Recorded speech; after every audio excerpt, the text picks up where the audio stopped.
goal winners against a team known as Chelsea at the Emirates. Again, it's now going to very many seasons without Chelsea coming in through at the Emirates to obviously collect a win. And it ended to 1. And if you watched my match preview, what was my prediction like?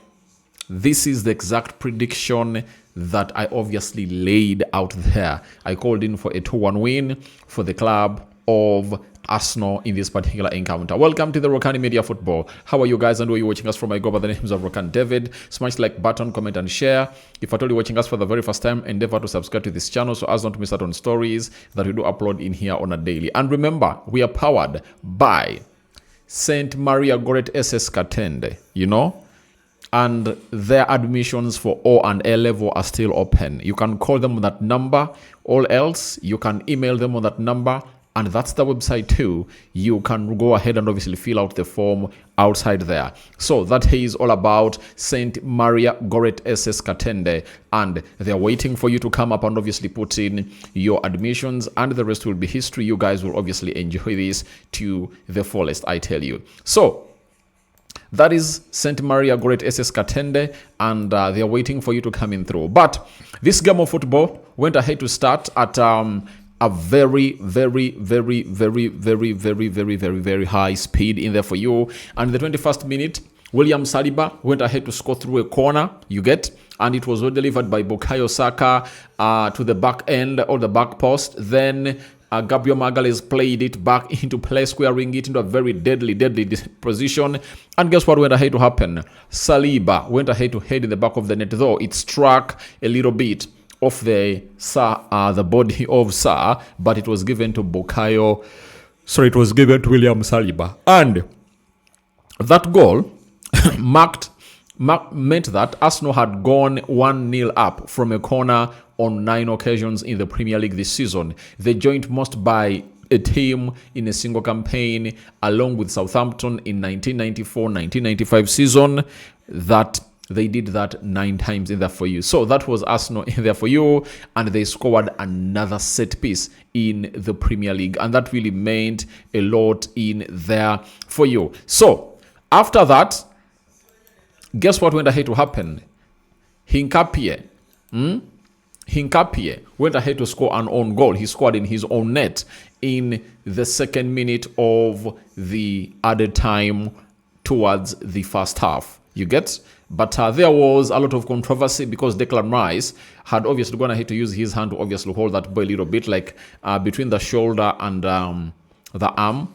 And David Raya put out a very good save. Then Chelsea players were calling in for penalty. And then guess what happened? Reece James went ahead to deliver a very beautiful ball. Hinkapie brushed in the back of the net. And the first half ended 1-1 in favor of nobody. You get? Tensions were high, and Arsenal came into this game of football knowing what they really have all on stake, and they know to it that they needed to win this one because Man City had gone ahead to obviously win their game of football yesterday against Leeds by 1-0 scored by Anton Semenyo. Then in the second half, it was around the 66th minute. That is like 11. Those are like 21 minutes into the second half. Arsenal went ahead to get another set piece. And guess who this time round went ahead to obviously bury it home? It was none other than Julian Timber. Timber came up and obviously went ahead to score a very beautiful goal. And it also came in through from a set piece. And that set piece spoke volumes into this game of football because Arsenal's 16 goals from corners in the Premier League season, or this season, is the joint most by any side in a single campaign, alongside Oldham in 1992-1993, West Bromwich in 2016-2017, and the Gunners themselves in 2023-2024. So they've so far scored 16 goals in a Premier League campaign, and they've equaled their tally in the season of 2023-2024. That is the club of Arsenal for you. They are not here to joke. You understand? So This was the ninth time. This was also the ninth time in the Premier League this season that Arsenal have scored a match-winning goal from a corner. Now the outright most by a team in a single campaign, overtaking Manchester United's 8 in 2012-2013 again. You guys, I think you need to obviously give Nicolas Jova a very huge round of applause. Why? When he came into this game of football and he changed the narrative of set pieces, you know, I last remember the team using set pieces to obviously score goals when, was it called Dilap? He was playing, was it for Sunderland? You know, and he used to obviously throw that ball and it really came in through like a corner. Even at the center half, he would obviously throw that ball and it would drop like a corner in the box of the 18-yard box, in the 18-yard box area of the opponent that they are facing. You understand? So that is all about set pieces. But Arsenal, because it's one of the best teams in the world, teams now make it hard for it to score. And this time around, they are like, let's try out to really use set pieces also to see to it that we really score these goals. And it has gone ahead to pay off for the club of Arsenal. And they've told you that they've now gone ahead to win, to get 9 winning goals from set pieces by the club of Arsenal. So it shows you that it's working out, but we don't know how far it's obviously going to be working out. But the beauty is that in the previous games, I think Arsenal haven't gone ahead to be using set pieces to kill off games. I think Arsenal has gone ahead to really use different measures to obviously come up and really do the needful. Like the game of Spurs, I think most of those goals were really came in from open play. I saw the game of Sunderland, right? I think the goals came in from open play in there for you. So I think it's really working out well for the club of Arsenal, and getting this win was really very important as City had gone ahead to win and they had closed in. So sending a message to City that you cannot stop us. You get? That is really very, very, very, very, very important to any side that really wants to come out and obviously tussle it out in this manner to really go in for the trophy. Then let's go to the stats that really transpired in this beautiful encounter, right? Arsenal had 10 shots. Chelsea had 7. 5 were on target. That is it. Half of the total shots on goal were on target. 2 shots on target for Chelsea. 42% ball possession by Arsenal. 58% ball possession by Chelsea. 326 passes completed by Arsenal. And 439 passes completed by Chelsea. 83% passing accuracy by Arsenal. 89% passing accuracy by Chelsea. 11 fouls by Arsenal, 13 fouls by Chelsea, 1 yellow card to Arsenal and 4 yellow cards to the side of Chelsea, 0 red cards to Arsenal and 1 red card to Chelsea. It was given to Pedro Neto and courtesy of Martinelli coming on through. I'm obviously going to be coming in through and really giving Martinelli his flowers. And I think most of you will understand what I always told you, that I would prefer Martinelli coming off the bench than starting.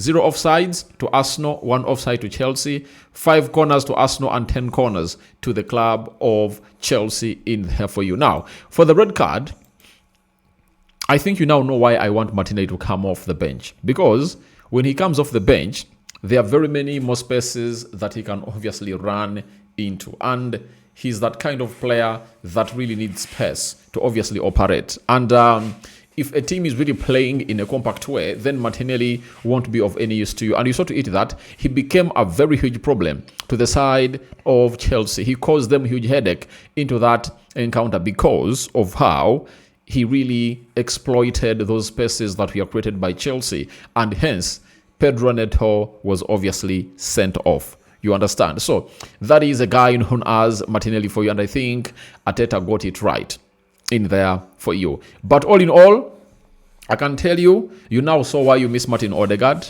right? Because Eze is good.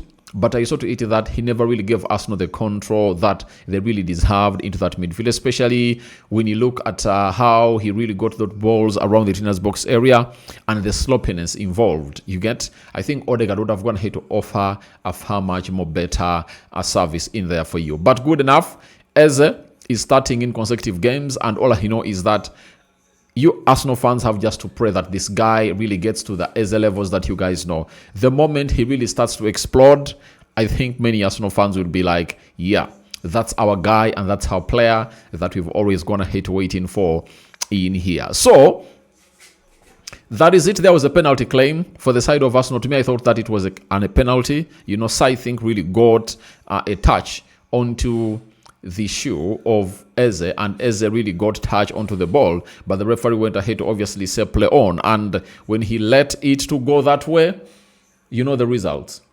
It resulted into a club of Arsenal really conceding through that corner kick. That is it. So I think I've gone ahead to say it all, but Arsenal is really cruising to the trophy. You get? And let's get to how the table is looking like. This is where most of you really want to know how things have gone ahead to pan out. Arsenal have played 29 games. They've won 19. They've drawn 7. They've lost 3. 58 goals scored. They've conceded 22. And they have a goal difference of 36. They're having 64 points. That is Arsenal for you. Now, Man City is having 28 games, 18 wins, 5 draws, 5 losses, 57 goals scored, 25 goals conceded, 32 is the goal difference, and 59 is what we call the points that Chelsea are really having, meaning that Arsenal is now 5 points clear ahead of City. And City's game in hand is against Crystal Palace, and I think they're going to be playing about Palace, which won't be an easy game. Man United is third, 28 games played, 14 wins, 9 draws, 5 losses.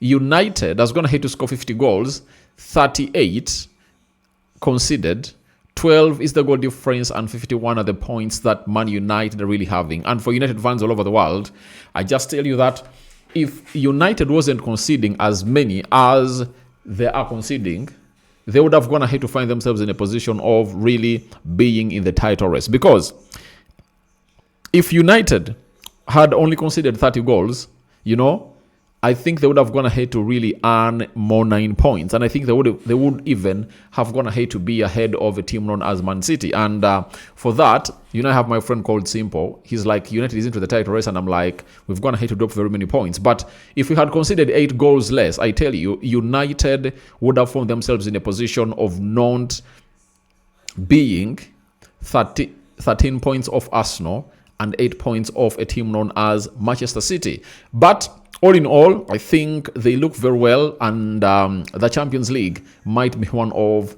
their ideal reaches in there. Then we do have Aston Villa, 28 games played, 51 points. Liverpool, 28 games played, 48 points. Chelsea losing today. Me as a United fan, I was really excited because I know now Chelsea is 6 points behind Manchester United. You know, I want us to really look like we are battling with no one for the 3rd or 4th position. I want to see United play the Champions League next season. That is it. Because that will help us bring in players that we want to bring in through. So that's how the Premier League table is really looking like. And we wait to see how things really pan out for these particular teams that are really competing for what we call the... these particular teams that are really competing out, or tussling it out for what we call the Premier League. So let's get to something else that I really want to really close my video with. It's all about the games that are happening next in the Premier League, and it's gonna be a midweek affair. This time around, Arsenal and Man City will play at the same day and at the same time. You get? It's gonna be a Wednesday. Man City will host Nottingham Forest, and Arsenal will be playing away at Brighton. Both games are not really easy. I tell you, they are not easy games for any of those teams. They're really gonna be one of those hard games in there for you. So after that, on the weekend, It's when Arsenal will host Everton, and then Man City. Man City, where is Man City? Man City will play away at West Ham. You get? So, this coming week, there are 2 games to obviously play. Midweek and obviously over the weekend. So, guys, thank you very much for watching through. That's what I had for you as far as this game of football is really concerned. Arsenal has gone ahead to win their match day 29 by beating Chelsea by 2-1. And that means Arsenal is left with which other big team to play? Man City. You get? That is the only big team Arsenal is left with. They've played Liverpool, right? They've played Man United. They've played Chelsea home and away. They've played Spurs home and away. It's only Man City left. So, we wait to see how they obviously work their way out of this, meaning that if you're left with only Man City, then if they don't win this trophy, they are the ones to blame. I'm out. Good night.